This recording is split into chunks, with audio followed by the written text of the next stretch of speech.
Hey guys, this is a review of the OWC Envoy Pro, which is the Elektron, which is this little guy here. I'm going to show you more about this device and talk to you about it in a minute, but the whole reason that I wanted to get this device from OWC is I was looking for something for additional storage on the PlayStation 5. I'll get to that in a second. So I connected this device over Thunderbolt to this gaming laptop that I'm reviewing. It's a Legion 5i Pro for 2022, and I got sequential read and write scores of 1 GB per second. Right, as you'll see along the top. And that's the advertised speeds for this, for real world performance. So if you want to back up and save any of your personal or work files and encrypt them and all that, you can do that, no problem, on a Mac, on a Windows machine. It totally works. But again, the whole reason I did this is I was looking for something for the PS5.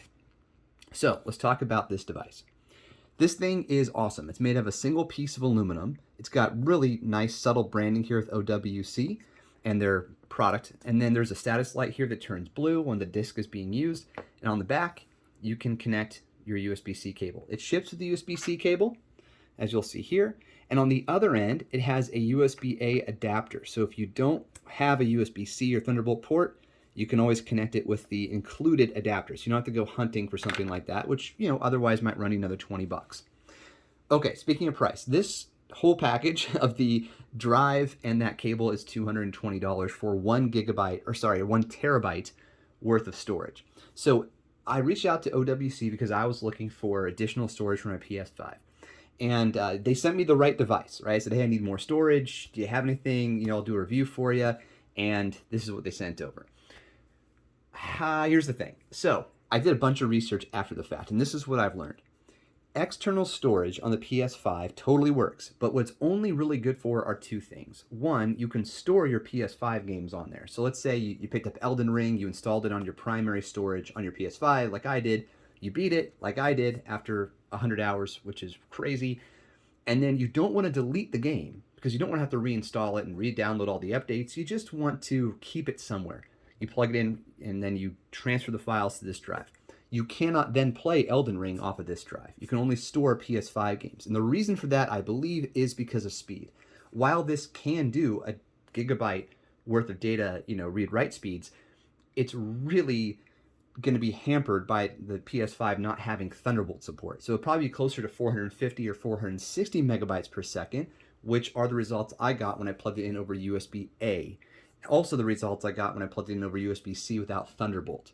So a number of crystal disk mark tests so you guys have a real world idea of what's going on. Okay, the other use case though, which is why this is an appropriate device to send me based on my request, is that you can store and play PS4 games directly off of this drive. So here's another scenario. You want to have Elden Ring and Dungeons & Dragons Dark Alliance and all these PS5 games like Horizon on your primary drive so you can launch them whenever you want. And maybe there are multiple users in your household and they all want to be able to play those games, but you also have a solid library of PS4 games and you want to be able to launch those anytime you want, but now you're kind of crippled because you can only install like 10 to 12 PS5 games on that primary drive. Now you have this. It occupies very little space. You can plug it in the back of the PS5 and just let it sit there. When you plug it in, it's really simple. The PS5 will detect it. You can then format it. That takes like 3 seconds. And then bam, you're up and running. Moving games back and forth is very fast and it doesn't take a lot of time to figure it out. It's pretty straightforward. So just go into the options for the game and that's it. So at 220 bucks, you could divert that money to an SSD like an NVMe 2280 with a heatsink on it and pop it into your PS5 and it would serve all of those purposes, and it would also allow you to play those PS5 games, but you're gonna be spending more than 220 bucks. That's sort of the thing. These drives get hot. Like even during my test, which takes 5 minutes, it gets warm. But there's no fan built in. It's all passively cooled, in part because of this aluminum chassis. So that's very cool. But anyway, you have options. This is one that you shouldn't sleep on. So thanks to OWC for sending it over. I'll continue to use it for my PS4 games primarily. And I did move Elden Ring over because who knows? Maybe I'll have another 100 hours of spare time in my future. All right, thanks a lot for watching. Catch you on the next one. Cheers.